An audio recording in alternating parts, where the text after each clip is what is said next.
Тема новой экономической политики Казахстана живо обсуждалась и на просторах сети. Судя по комментариям пользователей, послание стало полной неожиданностью и для обитателей Казнета. Подробнее о реакции расскажет наш интернет-обозреватель Айгуль Жамалова. Коллега, передаю тебе слово. Спасибо, Сергей.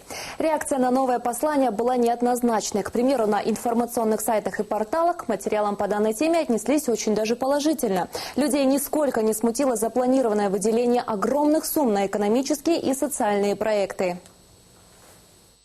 Президент, как всегда, дальновиден и знает, чего хочет и что нужно народу, поэтому, наверное, и выделяются такие средства. А вот блогеры и микроблогеры, как это присуще Казнету, по теме прошлись лишь поверхностно. Даже объявление 10-минутного перерыва главой государства и его совет размять ноги перед посланием превратили в своеобразный интернет-мем. Что ж, разминаю ноги. Время не ждет, нужно размять ноги. А я уже размяла. Отдельного внимания заслужило наименование послания «Нурлы-жол». Пользователи не скрывали своей досады по этому поводу. Любопытно, что критика особо не коснулась главных задач и целей программы, в которые вникнуть обитатели Казнета, видимо, даже не пытались. Нурлы-жол – это что, программа реформирования дорожной полиции?